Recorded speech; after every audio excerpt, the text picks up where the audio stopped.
El Centro Académico de la Memoria de Nuestra América presenta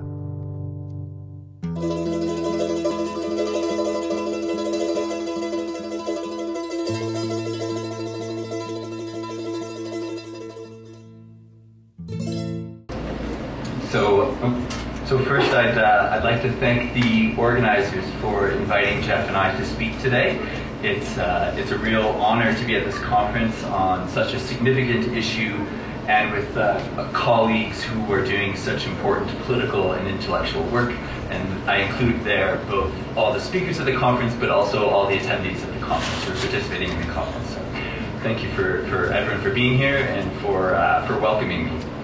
I'm going to say a few things about Canada's role in extractive, what sometimes is referred to as extractive imperialism. Oftentimes, Canada's dirty role in Latin America gets obscured by a focus on the broader role of American imperialism. And understandably so, because of course Canada doesn't have the overall political power or influence and the capacity to project that power in the same way that the United States does. At the same time, however, it's a mistake, as I'm sure a number of people do know in this room, it's a mistake to ignore Canada, particularly in ecological discussions. Pues, primero que nada, deseo agradecer a los organizadores. Le parece un honor estar en este encuentro que trata de temas tan significativos. Le parece además muy importante por los participantes, la importancia, la relevancia política e intelectual de los participantes, tanto quienes han hecho presentaciones como el público asistente. Lo que quiere hacer primordialmente es hablar del papel de Canadá en lo que es llamado el imperialismo extractivo.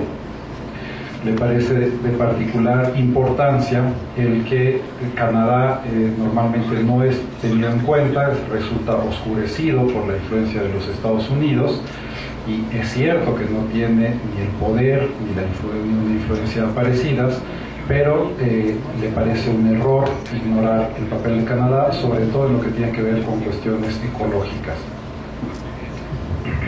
So first is that Canada's mining industry is the largest in the world. Approximately 2/3 of the world's mining companies are based in Canada, with its very permissive tax and legal regime, its long mining history that's nurtured an aggressive exploration and producing sector, as well as I'll get back to in a moment, a very unflinching foreign policy support for Canadian companies at home and internationally. I'll also just note too, the focus is on mining, but Canadian oil and gas companies and hydroelectric companies, often connected to mining, the hydroelectric companies, have significant international presence. Lo primero que quiero mencionar es que la industria minera de Canadá es la más grande del mundo. 2/3 partes de la industria minera son canadienses. Esto se debe en buena medida al régimen fiscal y legal, que es muy permisivo, que además está nutrido por unas políticas muy agresivas de apoyo a las empresas canadienses, tanto dentro del país como fuera del país, y la conexión hay una conexión también entre las compañías mineras y las compañías hidroeléctricas en su funcionamiento en el exterior. So the Americas, and I include here both Latin America and the Caribbean, that's how the data was obtained. The Americas account for over half of Canadian mining assets held abroad, roughly $72 billion worth of assets, Canadian. Whereas in 1990 there were only 2 Canadian producing mines in Latin America, or in the region, in the Americas. By 2012 there were 80, which was just a few years ago, so the data is a couple years old. Over 60% of the operating mines in the region were owned by Canadians, with more than 40 more properties owned by Canadians in the development or the feasibility stage. Bueno, en toda América, incluyendo Norteamérica y América Latina, se encuentran más de la mitad de los activos mineros de Canadá, que representan más de 72,000 millones de dólares canadienses. El desarrollo ha sido muy grande, tanto que ha pasado de 2 minas canadienses activas en 1990 a 80 minas en 2012, por lo que dice que este último dato es muy reciente, muy cercano al actual, y en ese entonces había otras 40 sitios que estaban en desarrollo.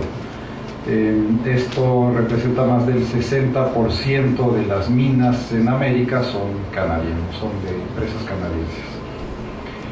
And so the size and the leading international role of the Canadian mining industry is the reason that Toronto is the most important place, most important nodal point in the world for raising finance capital for mining investment. So from 2010 to 2016, over 60%, and in some years as high as 80%, of total global equity raised for financing investment in the world was raised on the two Toronto stock exchanges. And connected to this, I already mentioned this, was just the role that Canadian banking, which is not insignificant in the Americas, plays in facilitating the expansion of mining in the region. In particular, in what's known as the offshore financial centers in the Caribbean, regulatory and tax havens. English Caribbean in particular. Over 60% of banking assets in the English Caribbean are controlled by 3 Canadian companies with assets of over $40 billion. That's a lot of numbers.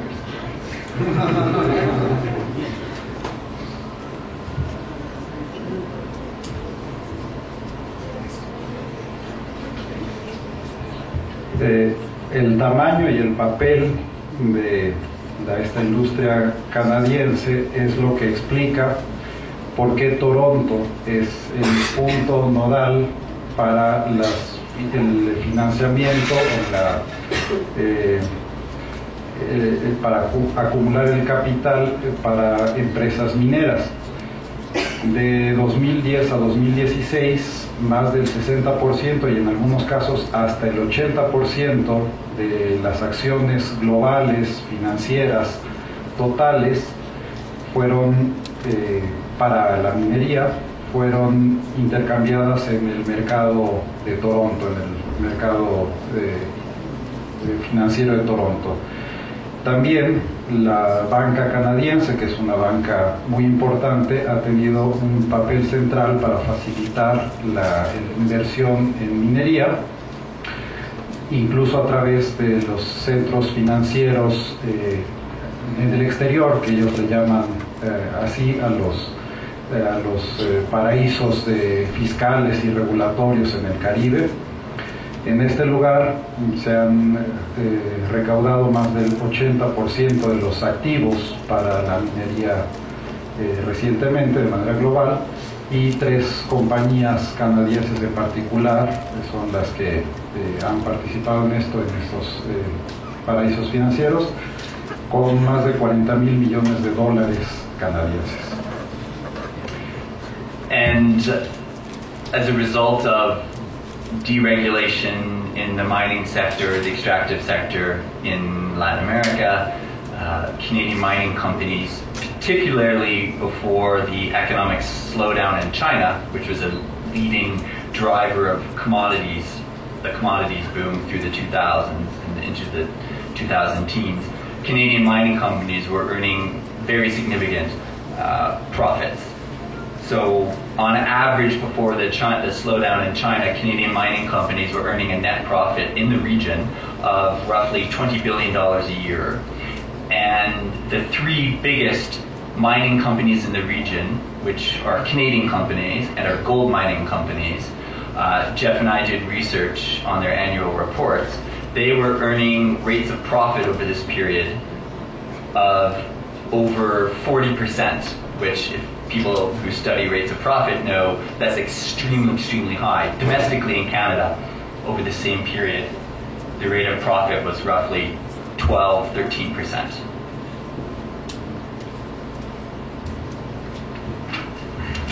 como resultado de la desregulación para la operación minera en América Latina, la minería canadiense ha tenido unas ganancias muy altas. Antes de que se redujeran la actividad financiera por la reducción de los mercados en China, que es algo que mueve mucho las finanzas mundiales, los ingresos netos o las ganancias netas antes de esto para las compañías canadienses mineras en América Latina era de 20 mil millones de dólares canadienses al año. Las tres empresas mineras más grandes de la región, que son todas canadienses y que son todas mineras de oro, menciona que Jeff y él hicieron investigaciones sobre sus ganancias, mostraba que tenían una tasa de ganancia de más del 40%. Dice que esto es extremadamente alto para cualquier estándar que se quiera ver, porque el porcentaje de ganancias global al interior de Canadá de todo tipo de empresas era del orden del 12-13%, y las mineras en Latinoamérica ganaban más del 40%. And the human and ecological impact of Canadian extraction companies is very controversial and very devastating for communities, as I'm sure a number of people in this room are aware, perhaps somewhat intimately. I'll just say a couple brief things about that. There was a report commissioned by the largest mining industry in the world. It's a Canadian industry association in the world, the Canadian Industry Association. That wasn't intended, at least after they finished the report, it wasn't intended to be public, but it was leaked. And what it found was that Canadian mining companies were far and away the worst in the world for human rights and environmental impact. There was no close competitor in terms of just the number of conflicts involving companies, way more than American, way more than French, and so on. And then more recently, there was a report by a working group at a Toronto-based law school on the human rights impacts of Canadian mining companies in the Americas. And so I'll just throw a few stats, if that's okay. And it's from 2000 to 2015, and what they find is that 44 people, including workers and opponents of Canadian mining companies, were killed in 11 different countries over this time period. 403 people, workers and opponents, were injured in 13 different countries, and 709 were criminalized, arrests, detentions, and criminal charges in 12 different countries. And this report is very, very exhaustive, but as they acknowledge, it's based on information that they could glean from written reports in the region, information from victims, and so on. So it may not include all possible cases.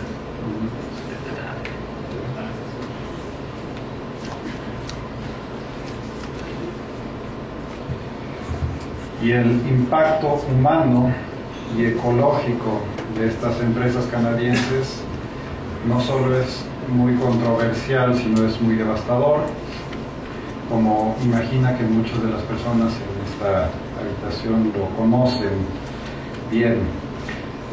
Hay un reporte de la comisión más grande sobre este tema, que es la comisión de la Asociación de la Industria Canadiense, que no se pretendía fuera público, pero salió a la luz, y muestran que estas empresas son, en términos de impacto ambiental y de derechos humanos, son las peores en el mundo, porque han estado en un número de conflictos mayores que empresas por mucho de Estados Unidos, de Francia y otros lugares son las que han estado por mucho en mayores problemas. Recientemente también hay otro estudio de una escuela en Derecho, una facultad de Derecho de Toronto, que documenta que de 2000 a 2015 44 personas, tanto trabajadores como opositores, murieron a causa de estas compañías. 403 también trabajadores y oponentes fueron heridas en 13 países distintos. 709 fueron llevadas en procesos criminales, ¿no? Fueron detenidos, fueron encarcelados, etc. Fueron llevados a juicios en 12 países distintos. Es una investigación muy exhaustiva que toma información de reportes de las víctimas, pero por supuesto podría no incluir todos los casos. And I should point out, there is no law in Canada that holds Canadian companies accountable for what they do. Nothing. Just corporate social responsibility. If people know what that is, we can talk about it if you don't. And then my last point, and I'll hand it over to Jeff, is just that the Canadian government not only does it not have laws, but it actively supports Canadian mining companies, oil companies, and so on.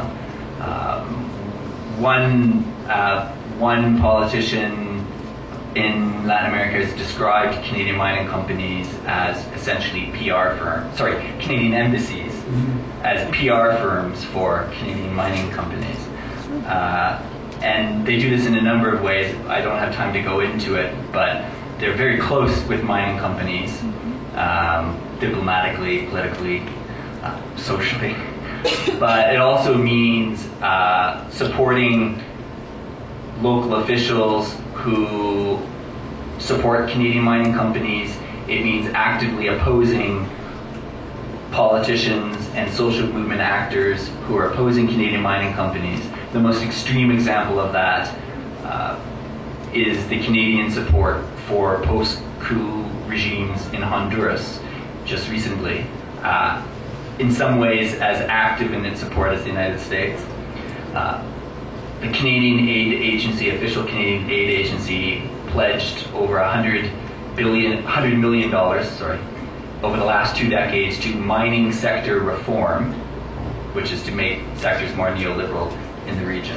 And then my last point is that the Canadian government has provided funding and training to security forces in Guatemala and Honduras, and has worked with Colombian security apparatus in training in the region.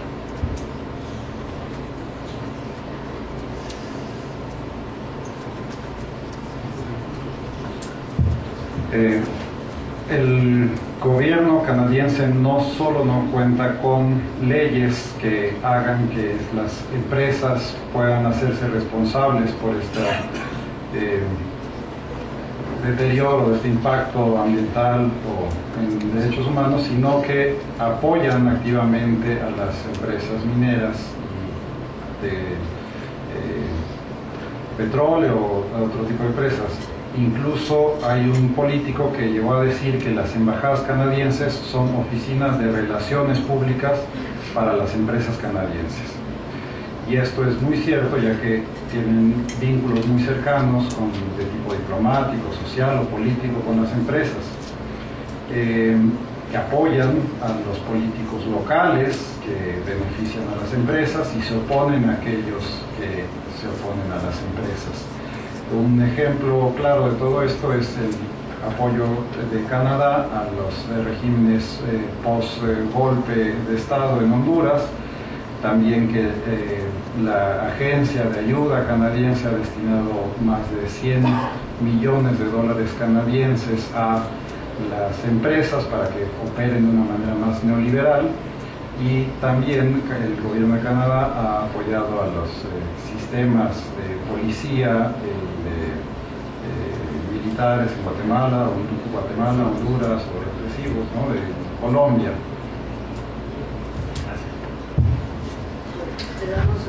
Muchísimas gracias, doctor.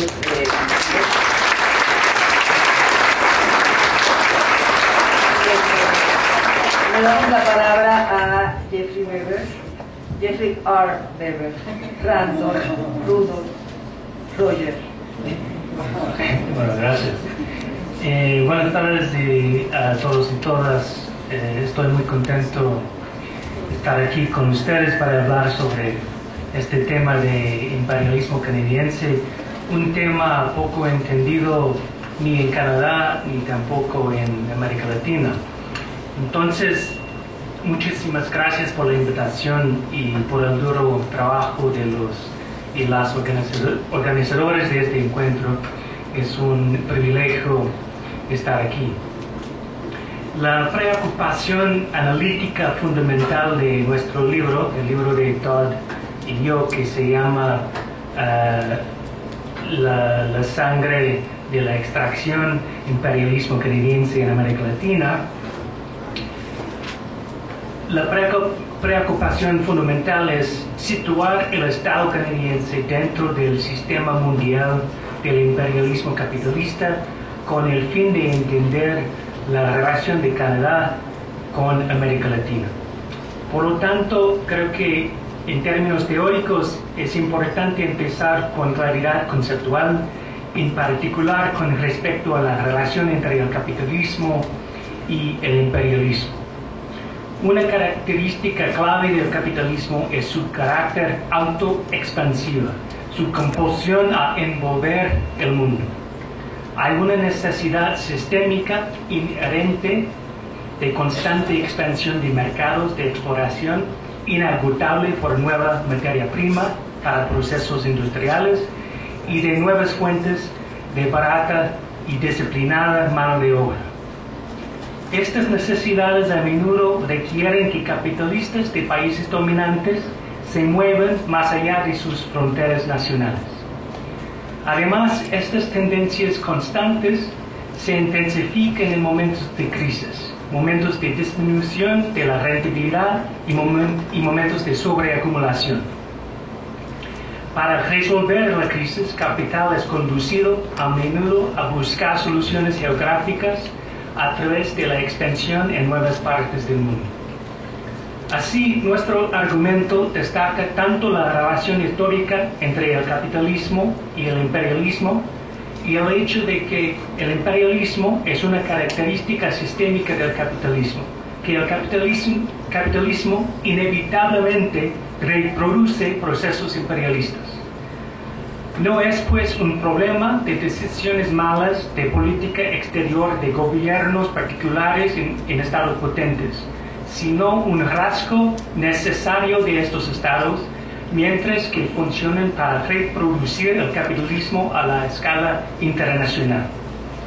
Sin embargo, cuando miramos el mundo de hoy, no vemos la misma proliferación prolongada de conquista territorial y de la dominación directa por los colonizadores sobre los colonizados, como vimos entre el siglo XV y los principios del siglo XX.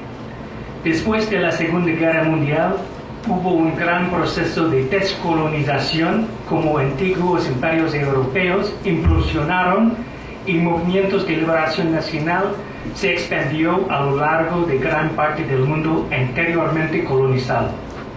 Para algunos intelectuales liberales, el final de la época de la colonización directa también significó el final del imperialismo por sí. En contra de esta opinión, sostenemos que el orden mundial tras el colapso de los imperios europeos simplemente marcó el comienzo de una nueva forma de imperialismo, un imperialismo sin colonias bajo el liderazgo de los Estados Unidos. Según la dinámica del sistema mundial de hoy, el hecho de que todas las relaciones internacionales son internos al capitalismo y sujeto a imperativos capitalistas, implica que el imperialismo se ha convertido más que todo en un proceso de dominación económica, dominación del mercado.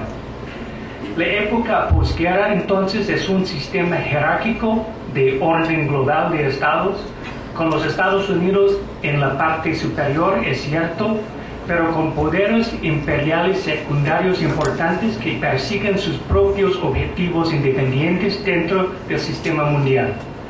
Canadá es un ejemplo importante de esto último, un poderoso imperialista secundario.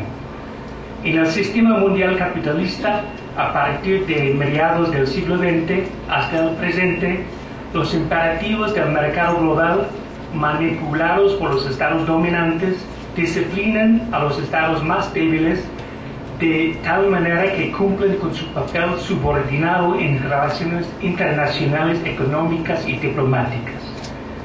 El final de la época clásica del colonialismo y el comienzo de la época del imperialismo sin colonias no significa el fin de la fuerza coercitiva, por supuesto. De hecho, el imperialismo capitalista hoy implica guerra casi infinita, sin límites geográficas o temporales. Pero el objetivo de aquellas guerras no es ocupación permanente. Por el contrario, fuerza es indispensable en el sistema actual para lograr la apertura del mercado en lugares en donde todavía no existe y para garantizar el cumplimiento constante de estados subordinados de los derechos de capital donde ya se ha establecido la apertura del mercado. El sistema mundial sigue estando caracterizado por profundas desigualdades estructurales entre regiones y países del mundo. Estas desigualdades son exacerbadas por la concentración desigual de la inversión y el flujo de capital con que el capitalismo global ha desarrollado siempre. Pero también se reproduce a través de la activa política adoptada por los estados imperialistas y poderosas instituciones financieras internacionales como el Banco Mundial o el Fondo Monetario Internacional. Nuestro libro se centra principalmente en la era neoliberal, desde la década de 1970 hasta el presente. Uno de los principales catalizadores del imperialismo capitalista en este periodo en particular es el extraordinario aumento de la inversión extranjera directa y el aumento paralelo de las empresas multinacionales que se encargan de tal inversión. Así que siguiendo los patrones de inversión extranjera directa es uno de los aspectos claves a entender el imperialismo contemporáneo. En América Latina, desde la década de los 90, pero sobre todo durante el boom de commodities de principios del siglo XXI, se ha concentrado enormes flujos de inversión extranjera directa en sectores de recursos naturales, la agroindustria, minería, gas natural y petróleo. En términos de inversión canadiense en América Latina, la abrumadora concentración ha sido en la minería. Analíticamente, nos centramos en dos aspectos de esta tendencia.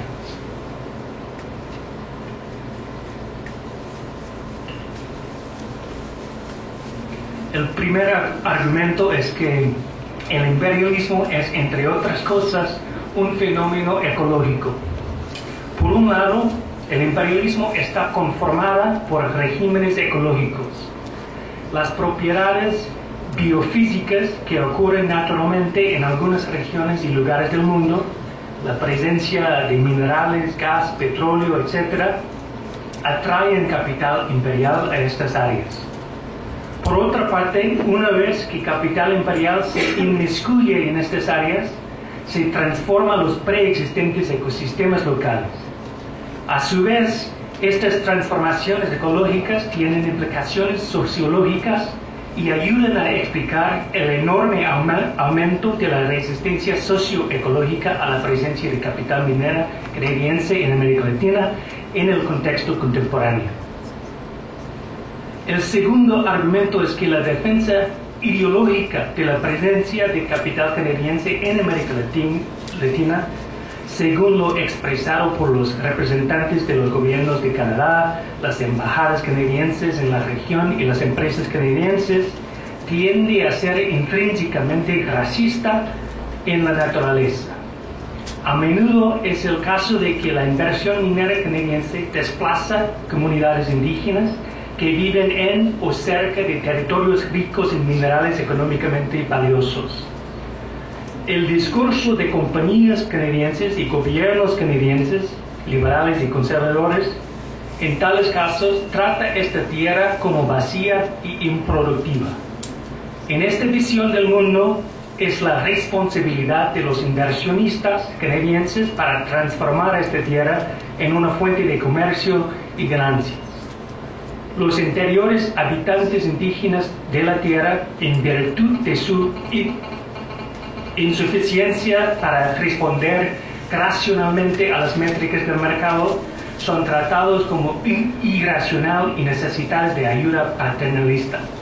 Resistencia indígena y campesina a la extensión de minas canadienses en América Latina es presentada como intrínsecamente irracional y en oposición al progreso, al empleo y la mejora de comunidades locales. Esta cosmovisión colonial regularmente justifica la represión de los indígenas y comunidades campesinas en zonas ricas en recursos de los aparatos formales de la seguridad del Estado o por los paramilitares que actúan en interés del capital canadiense. Como punto final, nuestro libro no representa a los pueblos de América Latina como simples víctimas del imperialismo canadiense. Más bien, reconocemos que ha habido tremendos niveles de resistencia popular a la intervención de Canadá en la región. La resistencia más importante es, desde nuestro punto de vista, en comunidades de base involucradas en la acción directa en las primeras líneas contra corporaciones canadienses. Pues no es autodescritos gobiernos izquierdistas principalmente que en algunos casos han facilitado la expansión del capital extranjero extractivista en contra de los intereses de comunidades de base local. Por lo tanto, desde nuestro punto de vista es importante construir el antiimperialismo en Canadá de la base de solidaridad con esa resistencia de comunidades de base sobre todo. Muchas gracias.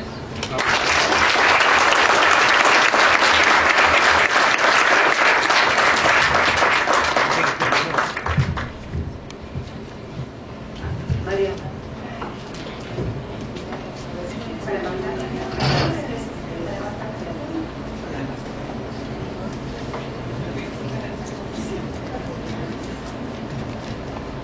Buenas tardes a todas y a todos.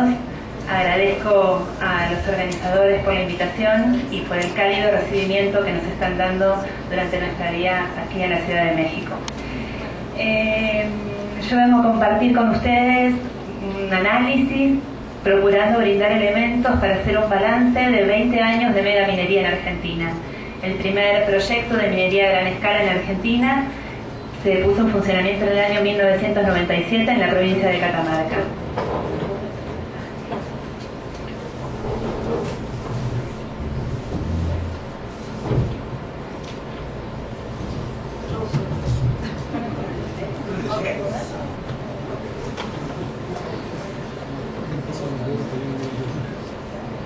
¿Se puede ver del medio?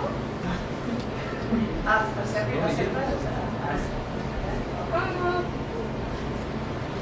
Argentina no es un país que cuente con una larga tradición en materia minera, más bien el imaginario está construido a partir del modelo agroganadero, a pesar de que el territorio nacional es en un 75% árido y semiárido. Sin embargo, las reformas que se llevaron adelante en la década de los 90 abrieron las puertas a la minería transnacional. Y en este sentido me parece importante, así como los compañeros señalaron el rol que tuvo en este sentido Canadá, también el papel fundamental que desempeñó el Banco Mundial promoviendo procesos de reforma estatales para habilitar que esta megaminería fuera posible. En Argentina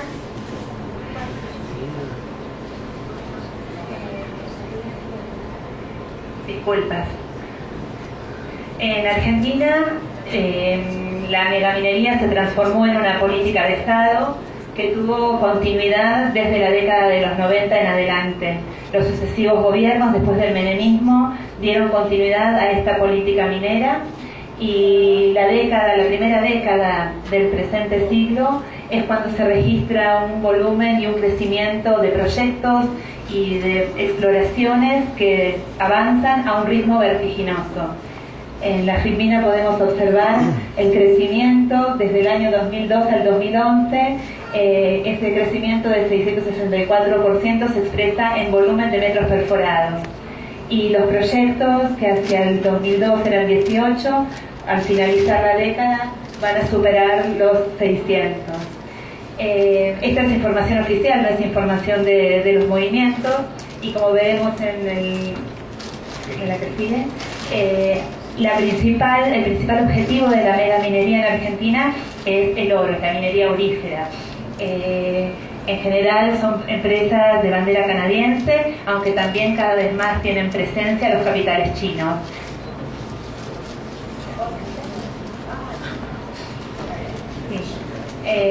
Como les señalaba, durante los gobiernos kirchneristas rigió el Plan Minero Nacional, que era un plan de aliento claramente desde la escala nacional a los proyectos y a los proyectos de exploración. Actualmente estamos frente a un nuevo escenario. Desde el 2015 en Argentina tenemos un gobierno de corte neoliberal, conservador, que cumpliendo con las promesas de campaña elevó el rango de la Secretaría de Minería a Ministerio de Minería y Energía. Esa imagen está sacada de un informe oficial donde el gobierno propone que lo mejor está por venir, y lo que se visualiza es un cerro que está dinamitado y surcado por caminos mineros. Decía que cumpliendo con las promesas de campaña, a los pocos días de asumir, se quitaron las retenciones mineras y se dictaron un conjunto de medidas macroeconómicas que tienden a favorecer aún más, a alimentar ese marco flexible y favorable para las empresas que ya estaba vigente desde antes. La particularidad, si se quiere, que estamos observando en relación a los gobiernos anteriores es que actualmente la promoción de la megaminería se hace desde las áreas de ambiente, aludiendo a conceptos que podríamos enmarcar en lo que denominamos modernización ecológica. Entonces, postulados ecoeficientistas que remiten al control del riesgo, a la posibilidad de hacer una minería sustentable y responsable, es el caballito de batalla con el cual se están dirigiendo las comunidades. Esta es información reciente. Gracias. Donde informan que existen 435 prospectos mineros. Como señalábamos antes, la mayoría de ellos están en etapa de exploración, es decir, no están en funcionamiento. La cantidad de concesiones representan el 77% de la superficie continental del país. Las concesiones en nuestro país son otorgadas por los gobiernos provinciales. Si bien el Estado Nacional tiene una política de promoción de la minería, los recursos corresponden a las provincias. Ellas son las que poseen los estados subnacionales, ¿no? Son los que poseen el dominio originario de los recursos y son ellos entonces quienes otorgan las concesiones. Esto, por supuesto, que le asigna una dinámica particular porque es en ese nivel de gobierno donde resuenan los conflictos. Las concesiones mineras afectan áreas pertenecientes a comunidades indígenas, áreas protegidas, pueblos y también ciudades pequeñas e intermedias. El despliegue de este modelo se ha dado de manera inconsulta. La única consulta que se dio fue en el año 2003 en Esquel, en la Patagonia, y a partir de allí sistemáticamente los procesos de consulta fueron obturados, cercenados, a excepción de los Popue en el año 2012, donde se consiguió nuevamente hacer una consulta obteniendo similares resultados a los de Esquel. Básicamente se trata de rechazos muy contundentes que se acercan al 90% de la población, registrando además un nivel muy importante de participación de la población en las elecciones. En cuanto al contenido de los conflictos, nosotros utilizamos el concepto de tensión de territorialidades y como denominador común lo que se encuentra en la vasta geografía del territorio es la disputa por el agua. Como les mencionaba antes, los territorios por lo general son áridos y semiáridos y las comunidades son muy conscientes de que la instalación de las empresas en las nacientes de las cuencas significa una competencia directa con sus formas de vida, con sus actividades productivas.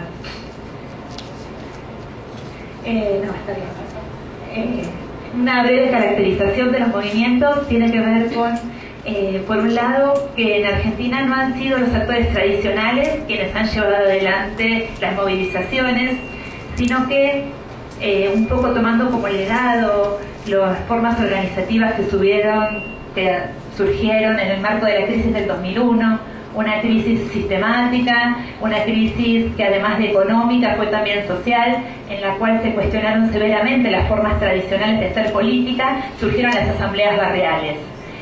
Al calor de la conflictividad ambiental, de la expansión, ya sea por impedir que se instalen proyectos o bien aquellas comunidades que se organizan para denunciar los efectos de la megaminería en sus territorios, emergen las asambleas de vecinos autoconvocados, colectivos que tienden a la horizontalidad y que son bien heterogéneos en su composición. Por lo general están marcados por las tradiciones, por las ideologías, por la cultura de cada lugar, y en ellos se destaca, si quieres pasar al siguiente, se destaca la presencia de mujeres, como vamos a ver en unas imágenes más adelante, la presencia de traductores de acuerdo a la región involucrada, y han desarrollado diferentes tipos de estrategia. Una cuestión que quería señalar es que en los últimos tiempos se observa una tendencia divergente en los movimientos. Por un lado, una tendencia muy fuerte hacia la reivindicación de experiencias autónomas y de profundizar este cuestionamiento a las formas tradicionales de ejercer el poder, y en otros casos un acercamiento a la política partidaria, donde los miembros de las asambleas participan de experiencias partidarias en su calidad de asambleístas. En cuanto a las estrategias de acción, simplemente voy a señalar que hay un fuerte compromiso con la actividad sociolegal, lo que algunos autores denominan, como Gabriela de la Mata, la movilización sociolegal. Esto es interpelar a los legisladores, interpelar al Poder Judicial, y en lo cual se han obtenido importantes logros, como ser que 7 provincias hayan prohibido o restringido severamente este tipo de megaminería, pero esa movilización sociolegal siempre está acompañada y sostenida a partir de la acción directa. Aquí vemos algunas imágenes de la resistencia en el Valle de Famatina a la empresa Barrick Gold, donde no sé si las imágenes son las más lindas, pero me interesaba poner de reflejo esta singularidad que tiene la participación de las mujeres en este conflicto. Ellas son las que han colocado una barrera, la que denominan barrera de la vida, para impedir el pasaje de funcionarios y de camiones y de policía minera hacia el lugar donde la empresa había instalado su campamento.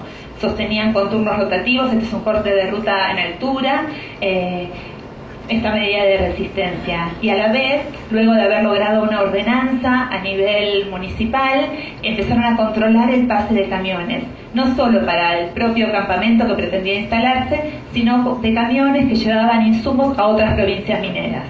Entonces le pedían los papeles y en el caso de certificar que era un camión vinculado a la actividad minera, lo mandaban de regreso.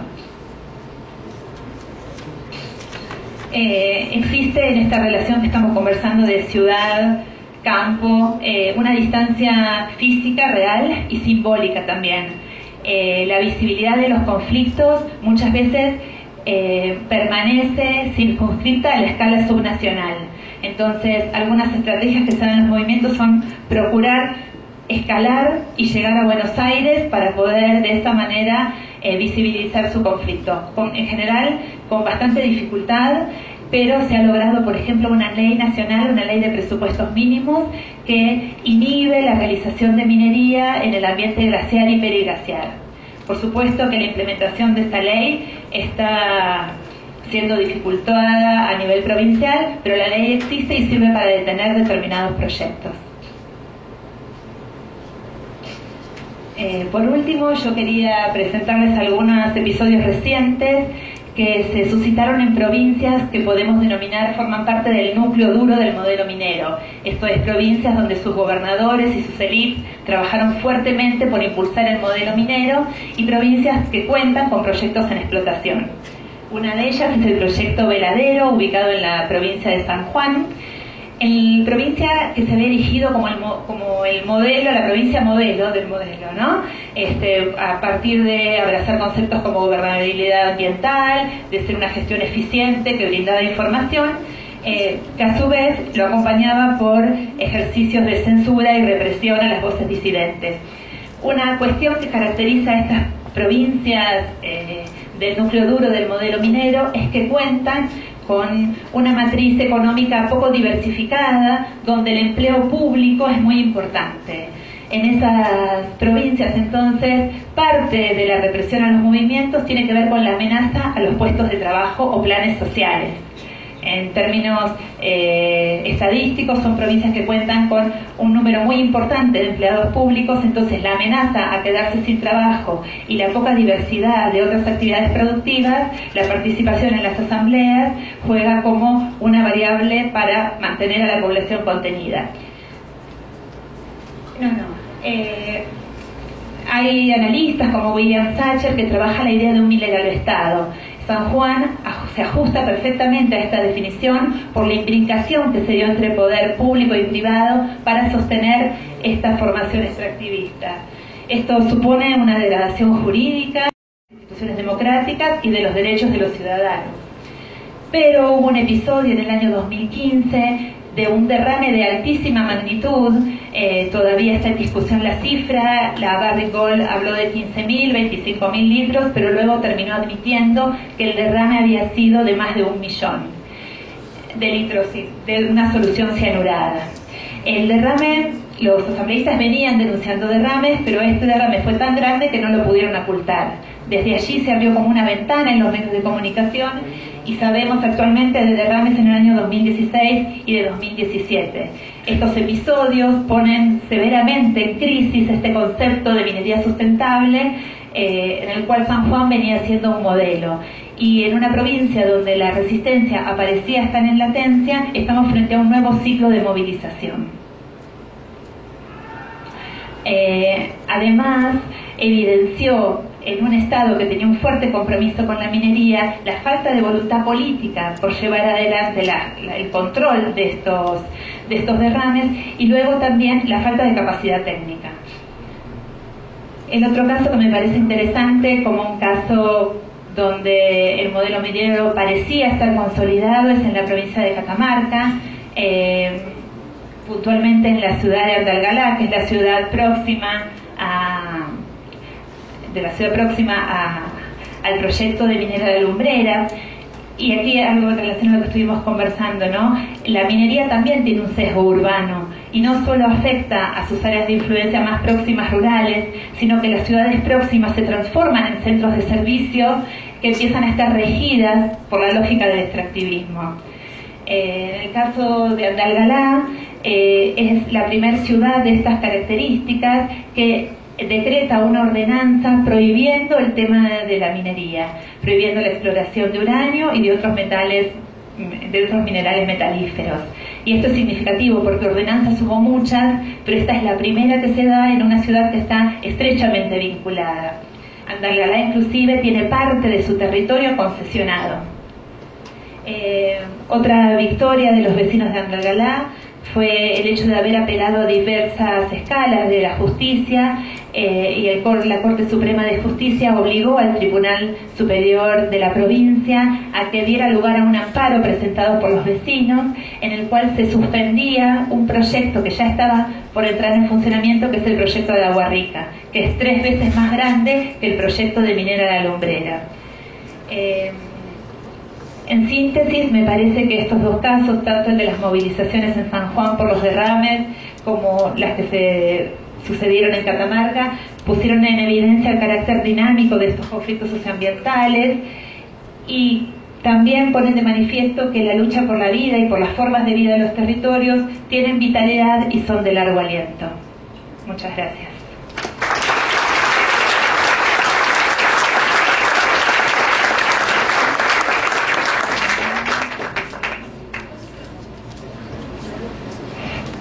Bueno, pues muy buena tarde a todos y todas y también muchas gracias por la posibilidad de darnos la palabra y gracias también por la escucha. Yo soy Alejandro Marreros Lobato, como ya lo comentaron, vengo de... Bueno, traigo 2 camisetas y me importa hablar primero de una y luego de la otra, o hasta camisetas.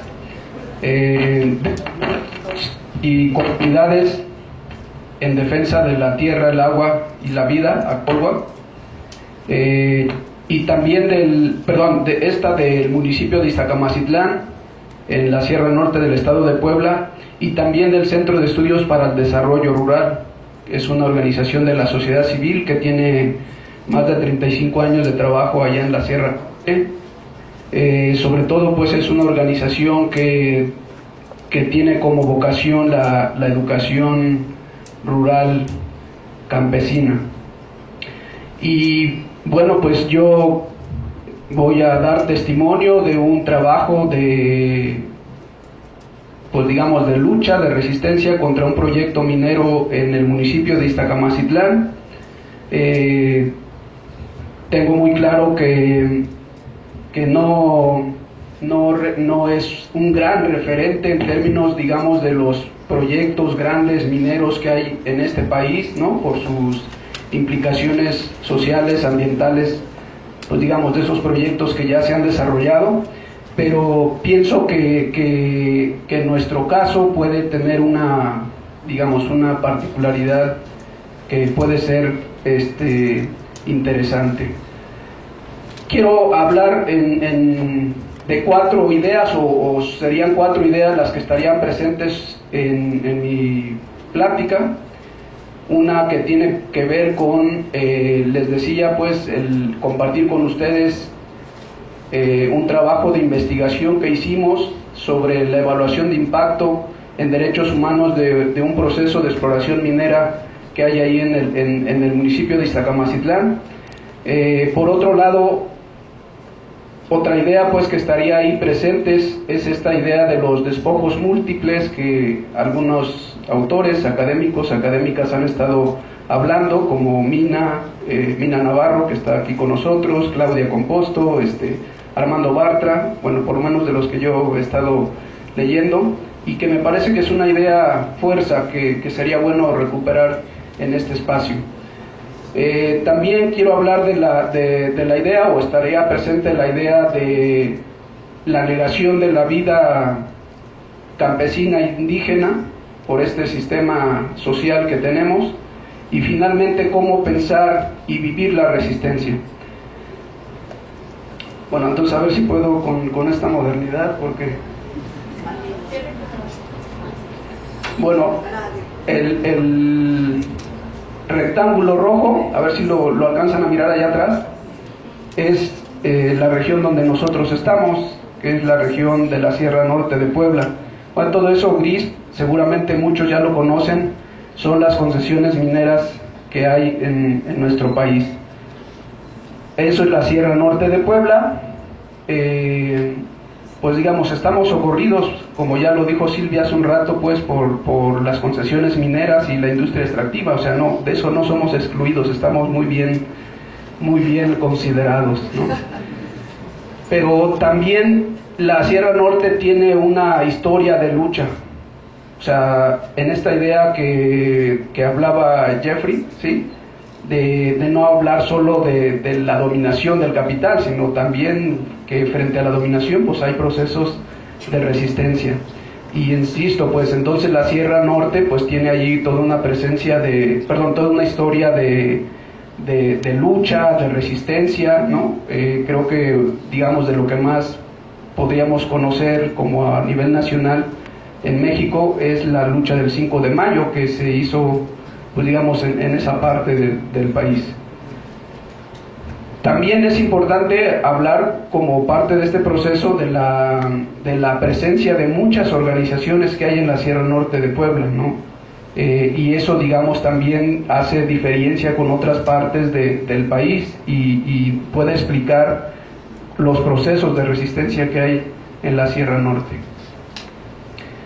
Entonces, un referente así más o menos rápido, ya Silvia lo planteó hace un rato, de hecho fue una de las imágenes que tuvo ahí un momento, que también es un caso, digamos, emblemático, único, así, creo que difícilmente se podrá repetir en otras latitudes y en otra temporalidad, que es que alrededor de unos 3 meses, la población del municipio de Sautla, que es un municipio vecino a Iztacamacitlán, se organizó y le dio 24 horas a una empresa minera de capital chino, JDC, para que se fuera, y se fueron, ¿no? Y hasta ahora pues no han regresado, pero ahí está la asamblea, pues una foto de esta asamblea donde se hizo ese acto. Bueno, entonces Iztacamacitlán tiene más de 55,000 hectáreas, cerca del 80% de su territorio concesionado a la minería, y actualmente está desarrollándose un proyecto de exploración, un proceso de exploración por Almaden Minerals, una empresa canadiense con 2 subsidiarias, Minera Gorrión, Minera Gavilán, ahí en Iztacamacitlán. Entonces, bueno, frente a este proyecto, o ante este proyecto, como parte de, digamos, del proceso de resistencia, se ha emprendido este trabajo, que es una investigación en la evaluación de impacto en los derechos humanos. Y les decía, esto puede ser un poco, pues digamos, interesante, al menos para el caso de México, porque es la primera vez en México que se hace este trabajo de articulación entre el Instituto Mexicano para el Desarrollo Comunitario, de donde viene Silvia, quien ya hace un rato estuvo en esta mesa, del Centro de Estudios para el Desarrollo Rural y de una organización que se llama Poder, que tiene presencia aquí tiene sus oficinas aquí en México, y con un colectivo local que es la Unión de Ejidos y Comunidades, en el cual yo participo, y que lo que se ha hecho es buscar identificar, medir y prevenir los impactos negativos del proceso minero. No voy a hablar con detalle aquí de la metodología, porque creo que no es la idea ni nada por el estilo, es sencillamente plantear la idea, ¿no? Y a grandes rasgos, muy grandes rasgos, pues ¿qué es esto, pues, no? Perdón, cada rato me equivoco. Entonces, bueno, los fines de este proceso es conocer el estado actual de los derechos humanos al medio ambiente sano, el agua y la salud, identificar los impactos ocurridos en los derechos humanos derivados de la etapa de exploración avanzada y potenciales en caso de iniciarse la explotación, llevar a cabo un proceso de incidencia con el fin de prevenir, mitigar y evitar los impactos negativos del proyecto en los derechos humanos. Entonces, este trabajo ha implicado un proceso de talleres comunitarios para examinar cuáles son los derechos sobre los cuales queremos trabajar. Y entonces los derechos en los cuales se decidió es agua, salud y medio ambiente sano. Entonces, bueno, ahí tenemos algunos talleres, digamos, además de los de derechos humanos, son talleres de reconocimiento del territorio, de cómo están, dónde están las tierras de cultivo, dónde están los bosques, en dónde están los manantiales y, digamos, muchos otros lugares que son relevantes, espacios que son relevantes pues para la vida de las comunidades, ¿no? Y frente a eso, cómo se sobrepone el proyecto minero, ¿no? Cómo se sobrepone la concesión minera. También es un trabajo que implica un proceso técnico, científico, con diferentes expertos, ¿no? Hidrólogos, geólogos, metalúrgicos, mineros, ¿no? Digamos que conocen como la parte propiamente técnica de estos procesos. O sea, aparte o además o sumándose pues el proceso participativo a nivel comunitario. También implica pues un trabajo de encuestas de percepción sobre el estado de los derechos, ¿no? Cómo las personas consideran que está actualmente su estado de acceso al agua, ¿no? Su estado del derecho al agua, a la salud, al medio ambiente. Y bueno, pues se han hecho todo un conjunto pues ahí de encuestas y que luego ha requerido pues todo un trabajo de procesamiento. Entonces, después de todo este trabajo, pues el agua de la región es de buena calidad, no obstante es escasa y no todos los habitantes pueden cubrir sus necesidades. Eso es lo que dice el estudio, ¿sí? Con respecto a medio ambiente, existen suficientes tierras tanto para cultivos como para áreas de conservación. Es un ecosistema adecuado pero vulnerable. Si se emprenden nuevas actividades económicas desconocidas en la región, especialmente industriales, pues puede alterar, puede vulnerar. En la región se encuentran especies amenazadas y en peligro de extinción. Semarnat ha determinado como zona de alta prioridad o de prioridad en la conservación. Semarnat, que es una instancia del gobierno mexicano para los que son extranjeros. Con respecto a salud, las principales enfermedades de la región están asociadas a las vías respiratorias y en caso de llevarse a cabo el proyecto minero se incrementará por el polvo. La población está lejos de la infraestructura de salud pública con atención especializada en caso de enfermedades provocadas por la minería, pero aún el 50% no cuenta con seguridad médica de acuerdo con el estudio realizado por el ayuntamiento. Digamos, son como ideas muy rápidas de lo que resulta este proceso de investigación.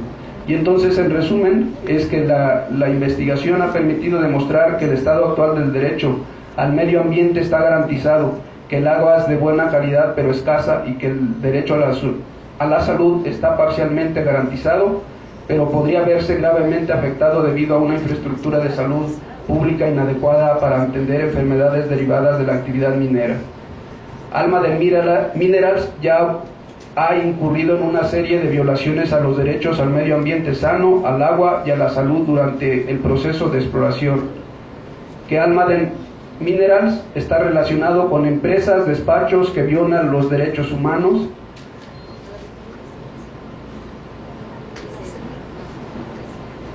Y bueno, aquí en esta parte también encontramos pues que no solo viola los derechos humanos, sino viola la regulación mexicana, la violación a la norma ambiental.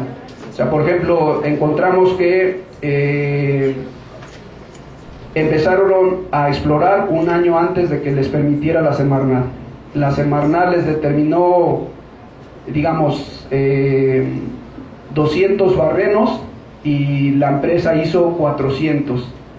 Semarnat les dijo que podrían barrenar hasta 180 metros aproximadamente y la empresa reporta a sus inversionistas que ha barrenado hasta 700 metros de profundidad, con lo cual se ha dañado ya los mantos freáticos y entonces pues dañado también el derecho al agua.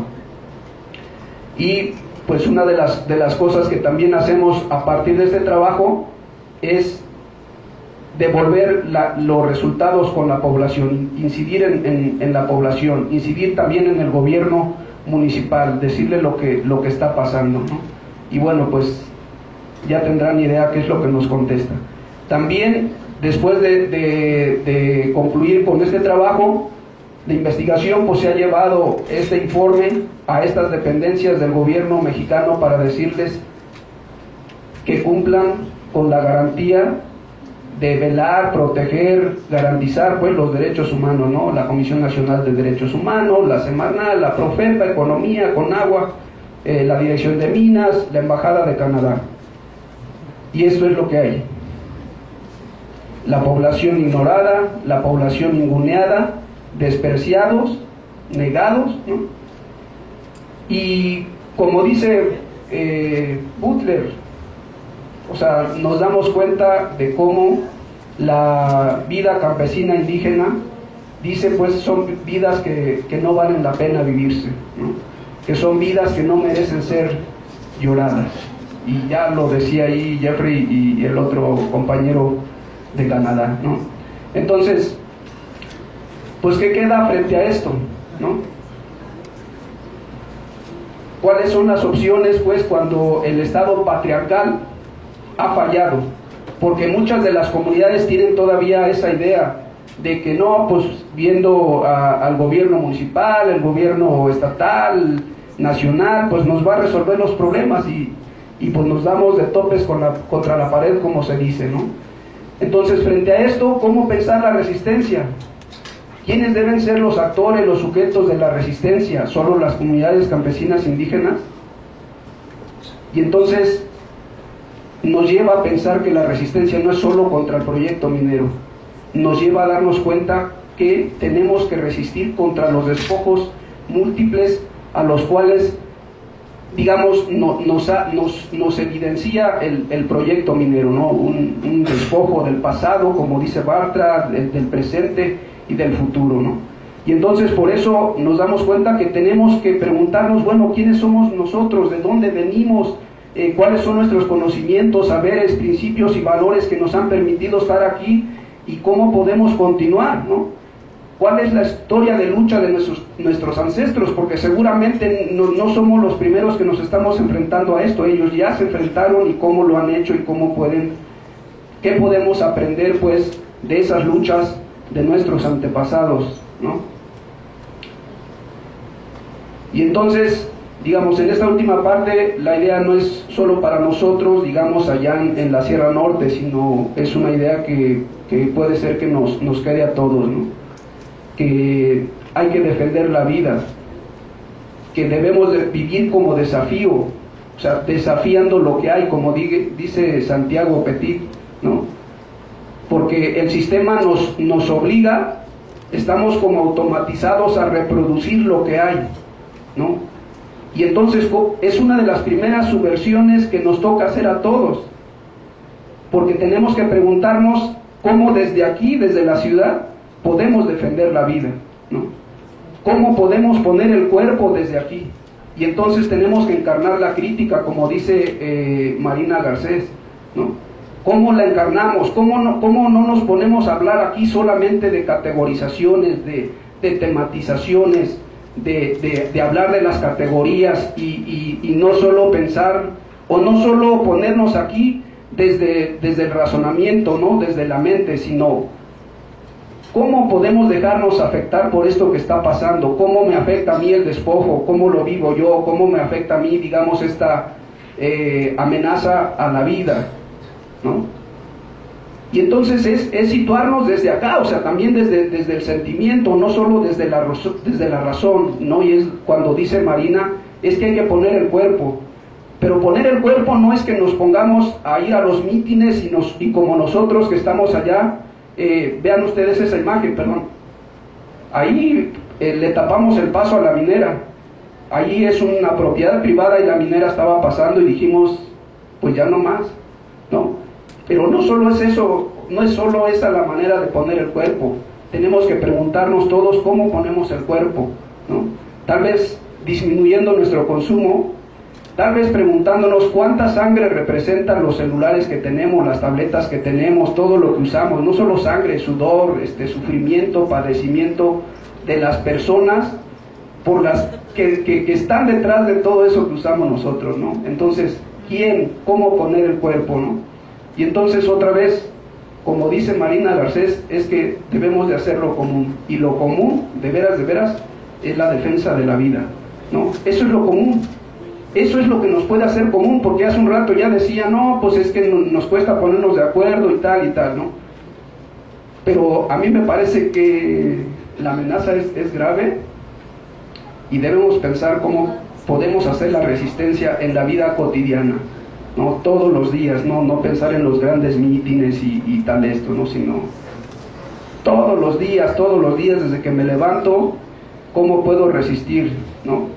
Y desde aquí, no solo ir allá pues a parar la minera, parar la hidroeléctrica, no, porque aquí tenemos que hacer la resistencia también, porque el poder se los damos a las empresas nosotros, comprando los celulares, comprando el oro, comprando la plata y todo esto, no, comprando la coca, no sé, todo esto que usamos, esa es la manera en que concedemos el poder que también transferimos a los, o no transferimos, se los damos a los políticos para que decidan, digamos, legitimados con ese voto que damos, pues, ¿no? Entonces, yo llamo a esa manera de resistir, pues, en la vida cotidiana.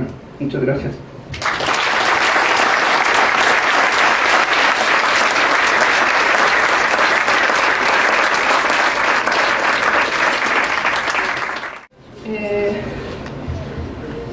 Lo que yo quiero comentar hoy con ustedes es un trabajo que se llama Extractivismo minero y la configuración de enclaves económicos. El caso de Cananea, Sonora. Cananea, para los que no saben, se encuentra, es una pequeña ciudad que se encuentra a 40 kilómetros de la frontera con Estados Unidos, en Arizona. El caso de la mina Buenavista del Cobre, ubicada en el mismo territorio que en 1896 le fue concesionado a la extracción para la extracción de cobre a la Cananea Consolidated Copper Company, es un ejemplo de condición de enclave. Cananea hoy, como a finales del siglo XIX, es el pueblo de un consorcio minero. La soberanía territorial está en entredicho y todos los aspectos de la vida social están relacionados con el Grupo México, del magnate Germán Larrea Mota Velasco y sus socios norteamericanos. El comportamiento de esta empresa hoy tiene rasgos similares a los del pasado. Los gobiernos local, estatal y federal se alían en redes de corrupción con el consorcio minero. Las policías y el ejército cumplen la función de contención de la inconformidad social provocada por los efectos ambientales de la extracción de cobre y molibdeno, y las ganancias de la extracción de esos metales no significan una mejora para la población de Cananea. El enclave económico es un territorio de distinciones odiosas dentro de un determinado país. La lógica de la ganancia del capital transnacional determina la organización social y política del enclave. Los derechos laborales y humanos de la población dentro del enclave se violan permanentemente. Algunos autores consideran que estas son excepcionalidades donde se diluye en el territorio implicado la idea de regulación de Estado-nación. Justamente lo que yo, junto con otros compañeros, hemos trabajado es esta idea de si el enclave es una categoría útil para describir la realidad del comportamiento del capital en determinadas regiones y la lógica de su comportamiento esencial, que es la búsqueda de las ganancias, y si esto se parece o no al concepto de enclave que estuvo muy en boga en la década de los 60s y 70s.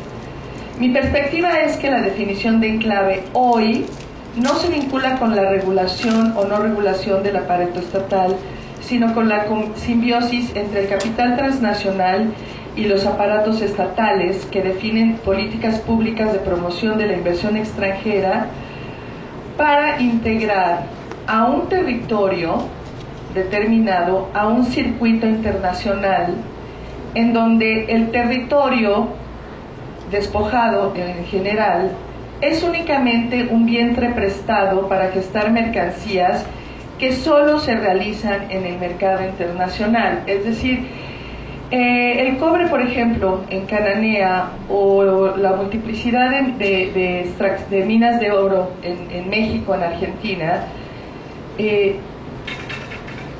no se compran en México. O sea, no tiene que ver con que la gente usemos o compremos oro o no compremos.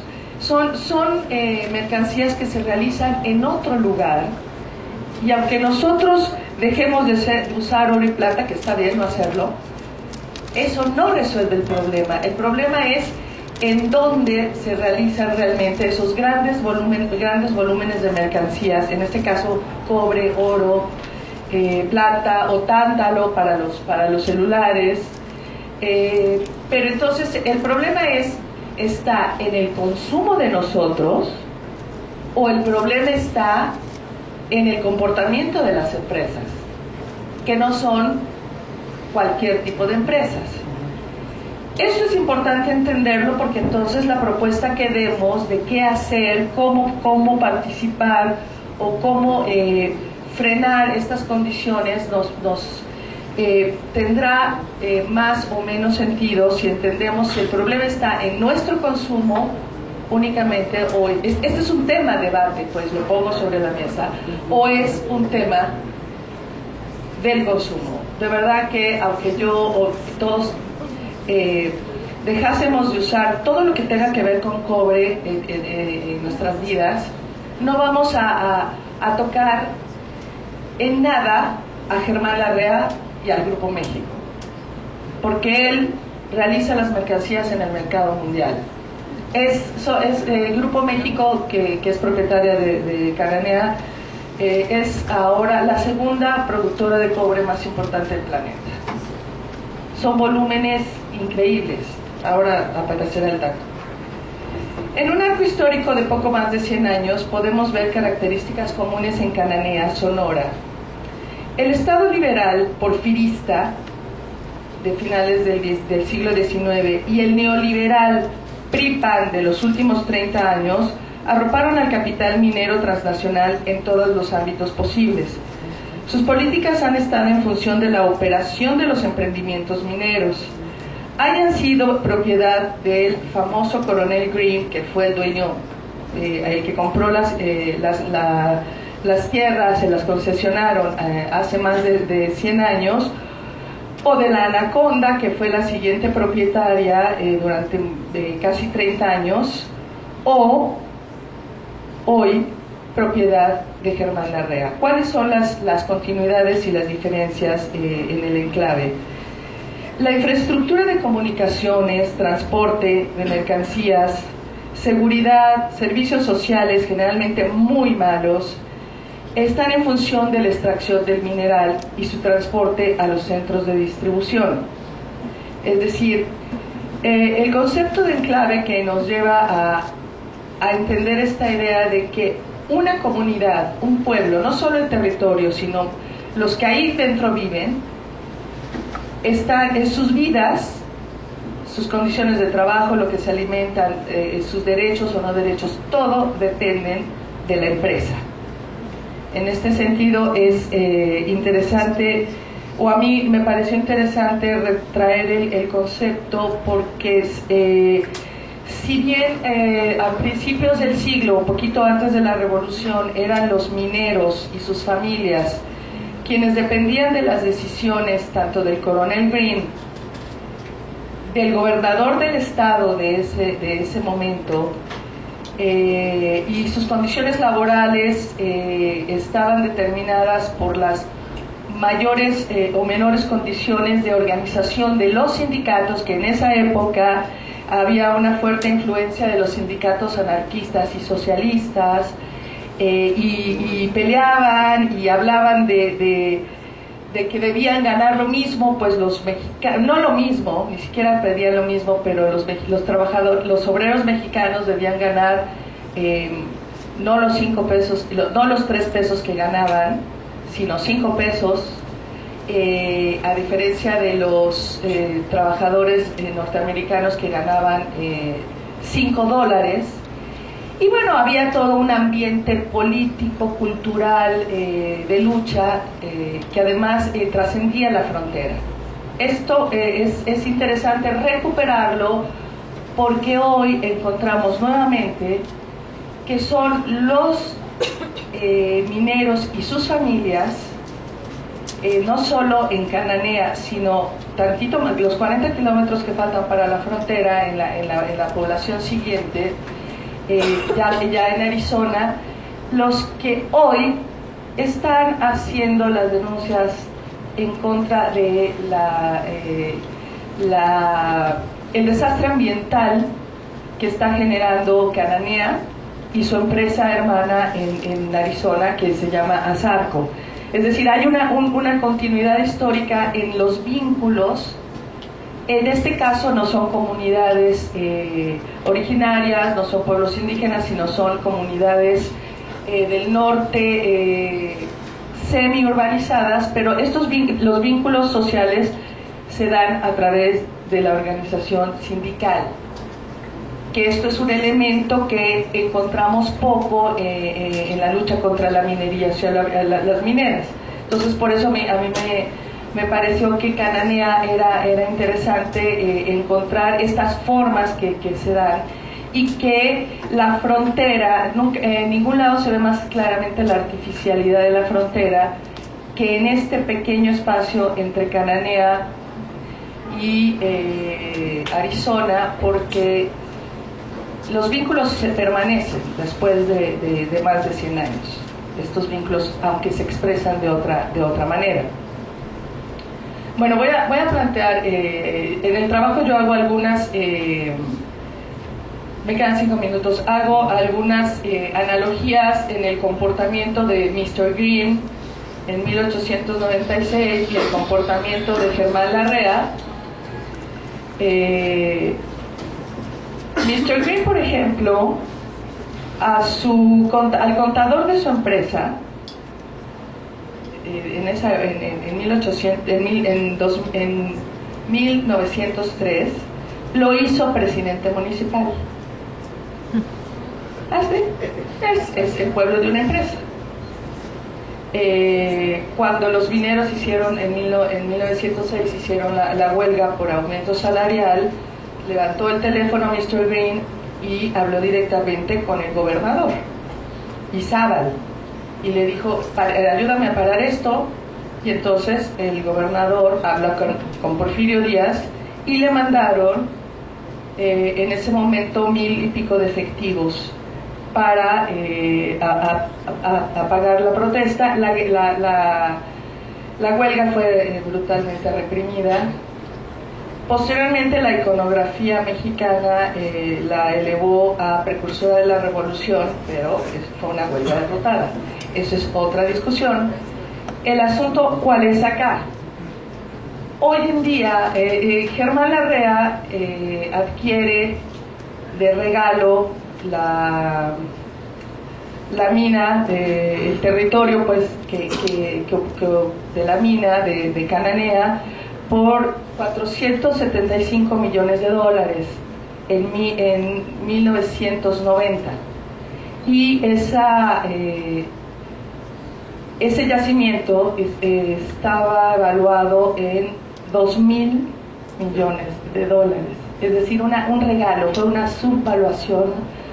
Se hizo toda una trampa para anunciar que la empresa estaba en quiebra, y de esa manera el Grupo México puede comprarla e inicia un proceso, ya no me da tiempo de describirlo, pero inicia un proceso justamente de refuncionalización o de reenclave, que se expresa hoy en día nuevamente en condiciones laborales igual de dramáticas y de difíciles, en cuanto al trabajador minero, que es un trabajador distinto porque ya no trabaja en una mina subterránea, sino es un trabajador minero que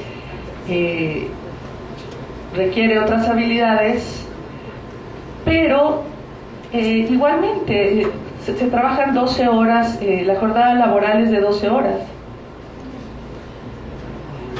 No hay derecho a la sindicalización, y hay elementos similares en términos de las condiciones laborales, pero la condición de clave con la que yo quiero insistir tanto es cómo la mina, como el grupo transnacional, en este caso Grupo México, controla la vida de los trabajadores, pero de las miles de personas que viven en la zona. ¿Cómo no cómo demostrar esto? Muy sencillo. Si la mina es una bomba de tiempo, ya hubo ahí un derrame, el derrame más grave que ha habido en los últimos tiempos, y fueron afectadas 20.000 personas. Se considera el derrame más catastrófico de la minería en México. Y 20.000 personas automáticamente se quedaron sin agua potable, que perdieron una buena parte sus medios de vida, porque el ganado y los cultivos no se pueden regar todavía. Entonces, esto que obedece, la forma, los métodos de producción, de extracción del mineral son inseguros por definición. No hay método posible que pueda garantizar que no haya deslaves. Hoy en día las minas constantemente las presas de jales, o sea, las paredes de las presas se rompen porque las sobrecargan. Entonces lo que dicen, bueno, no hay problema, hacemos una presa más grande y levantamos la pared de la presa y entonces depositamos más residuos.